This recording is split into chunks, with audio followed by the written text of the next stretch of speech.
All right, hello everyone, and peace of Christ to all of you. I hope my voice is coming good and clear. Please inform me if you have any problem or difficulty. So we are going to discuss some issues. In Indonesia, they have a big problem.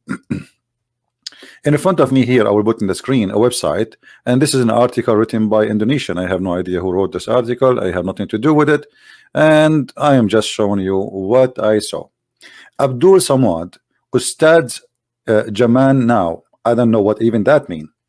But what took my attention, that in this new Mandala newspaper or magazine, they are talking or having an article about Mr. Abdul Samad or Samad. I don't know how to say his name. Here it says that Mr. Abdul Samad, he make or he collect an average of $6,000 per sermon. $6,000. And I was asking myself, a man of God serving God in a country, it's called Indonesia, which I love very much. I love Indonesian people, but it's not a secret that Indonesia is a poor country. The majority are very poor. Why he need $6,000 per sermon? Is that to pay his rent? Is that to pay for his salad per sermon? So if you do 4 sermon a month, he make just from this $24,000 in Indonesia. That will make you live better than a king. And that is telling me, and here you can see the list of how much money he is making. So that's telling me that those people, they are not serving God. Those are serving their pocket out of the poor Indonesian people. This country need universities, need manufacturers, need. Yet those poor people, they are willing to pay a man who say nothing, speak nothing, he know nothing. And I challenge him to come and debate me anytime. And I will show you that this guy, he have no idea what he's talking about. And even when we recite the Quran, I die laughing.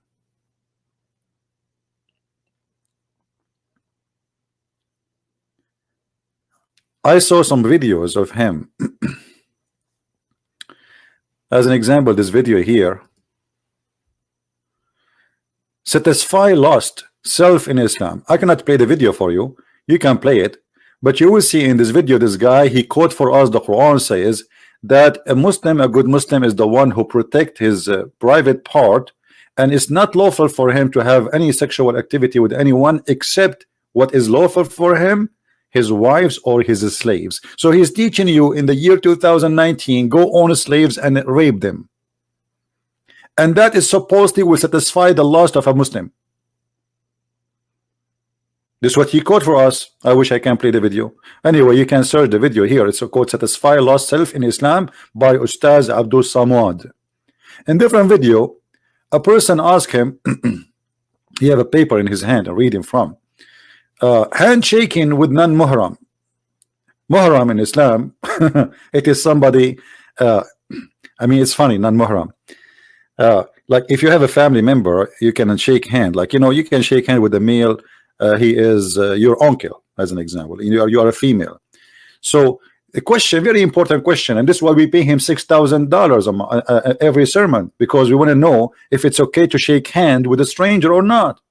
The only one who can give us the answer is this guy. And then he tell you that good Muslim women, she put a tissue over her hand and then she shake hands with you. Wow. And that supposedly make her and make you following Allah. I would like Ustaz Abdul Samad to explain to us how the Prophet, peace upon him, he allowed the Muslim women and Muslim men to share bed together without marriage for 3 days, 3 nights. It's called muta. And you know that this is not temporary marriage. This is nothing. It's even the name is muta, which means sexual pleasure. So how you are so conservative following Islam, And then you say to us that you have a prophet, he taught the following.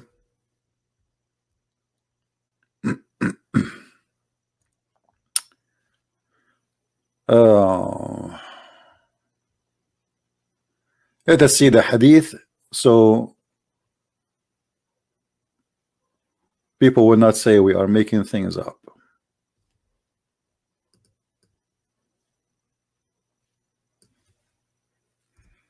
So a Muslim woman, she cannot shake hands. If she want to do that, she have to put a tissue or a little fabric over her hand, and then she can shake hand with you. And by the way, since when that? I mean, where in Islam it says you can shake hand with someone he is a man by doing such a thing? Where this guy's getting this from? He's just fabricating. I challenged the Muslim, by the way, to show me where he got this from. Ask him what is the reference. In front of us, we have the prophet speaking, and here there is a false translation. As an example, here it says their marriage should last 3 nights. It doesn't say anything about marriage in this hadith. This is the hadith in front of me. It says that the messenger of Rasulullah sallallahu alaihi wasallam قال أيما رجل وامرأة توافقا فعشرة ما بينهما 3 ليال فإن أحبا أن يتزايدا أو يتتاركا تتاركا.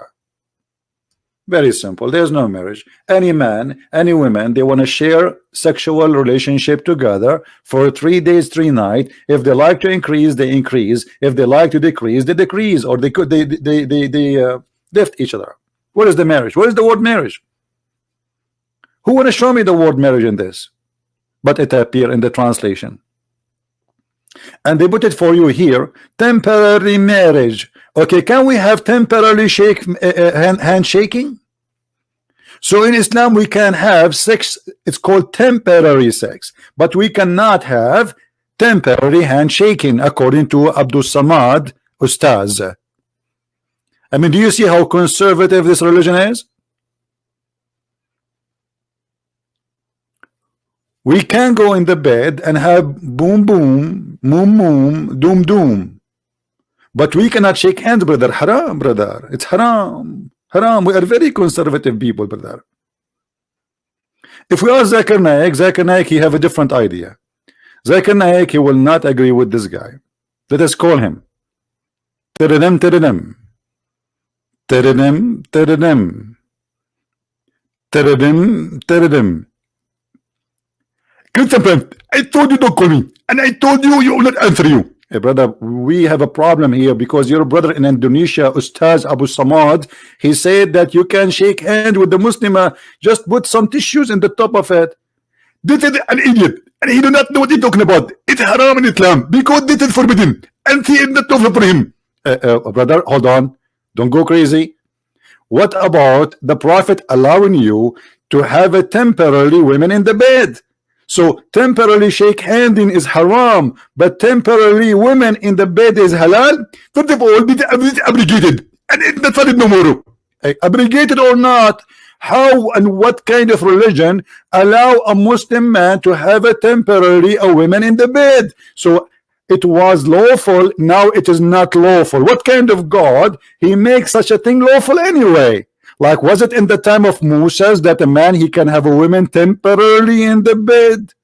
It was lawful in the time of Isa that somebody can have a woman temporarily in the bed. So what happened? Allah, he make it temporarily, and the second day he changed his mind. First of all, I'm not going to answer you, and I'm going to call my lawyer, and I'm going to sue you. Zakir Naik, you sue me or not, you have no answer. What is the reason and what is the logic? We cannot shake hands, but we can shake them in the bed, brother. How you can explain that to me? First of all, Christian Prince, you are fake, and you are, show me your faith. Show me your faith, I will answer you. What this have to do with my face, Zakir Naik? I want an answer. My face is not good looking. I look ugly. Don't you see no women want to marry me? I'm not like you. You know, you are sexy and you know it. But where is the answer? So you Muslims, you say we cannot shake hands with women, but we can have them in the bed and temporarily. what kind of religion this religion is, and you claim that you Muslims are very conservative. Hello, brother Zakir, are you there? He hang up. So when I listen to those who call themselves Muslim scholars, I found a bunch of jokers trying to make something out of nothing. Or they want to teach us that Islam teach you to be like a person of modesty, a person who protect himself, a person who keep himself. So wearing hijab have nothing to do with being modest. Absolutely not. Because what the point if women can be for sale anytime anyhow? Until now Muslims they can have 4 women in the same time in the bed. So I cannot have shake with 4 women, I can have them in the bed, and then I can divorce them after 5 minutes after I finish with them, and then I will replace them with other 4 women. There is no limit. No limit. It can be 4 million, it can 50 million, as long as you can afford it. So they try to fool us to make Islam look and present Islam as if it is a religion who they teach decency and modesty, and women is protected. But the fact the women in Islam became nothing but a product to be used and abused for buying and selling. And and then the issue we see from Muslims, they try to present to us something does not exist in this we can't call it religion. As an example, when you say to me that this was halal, which means lawful, and then it was not lawful. Okay, where is the verse in the Quran that says this is not lawful? Because the one who said you can do that, you can have women temporarily in the bed, is in the Quran. Where is the verse in the Quran saying that this verse is abrogated? And why God he want to abrogate a verse he made just 2 weeks ago or 2 months ago? You see, we are not talking about a prophet abrogating a verse of other prophet who came 1,000 years before him. We are talking about the same man. He says something in the morning, he changes his mind afternoon. The prophet of Islam, he remind me of someone working in the laboratory, and he is examining things, and this thing does not work. He say, okay, don't do it. This can't be God. And what is the wisdom of this? 3 days, 3 nights, and okay, what we got with this? Decency, it is part of belief, which is claiming to be coming from God. I don't see decency here. I see just only lust and somebody driven by sexual desire. And this man, his name is Muhammad, is trying just to drive his men to believe in him by giving them open. It's a hippie religion. It's totally a hippie religion. You see, they say to you, we are conservative, but the fact Islam is a hippie cult, because until now you can have 4 women in the bed, an unlimited number of slaves. What if somebody have 1,000 women slaves? Yes, he can share the bed with 1,000 women. It's a hippie cult.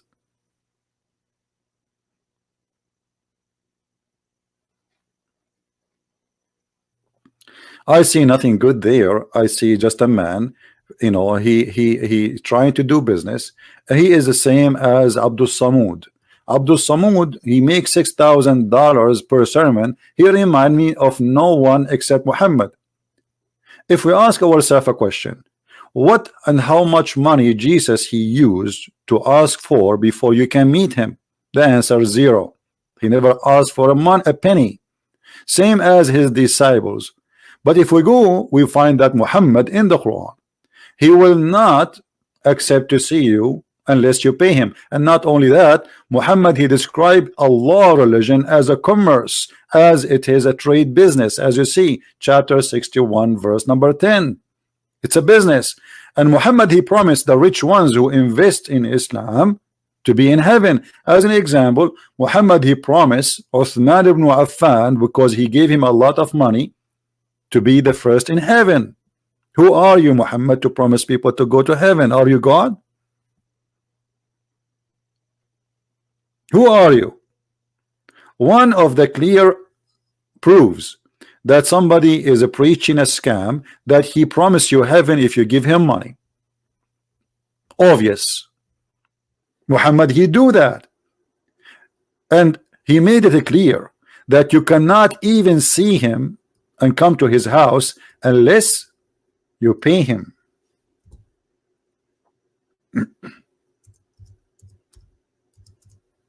Why?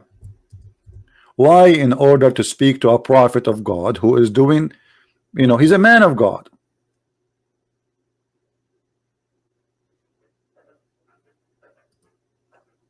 What is the purpose? Oh, who you believe? When you want to consult the messenger of Allah in private, spend something. Spend something. Have you ever heard of a religion like this before?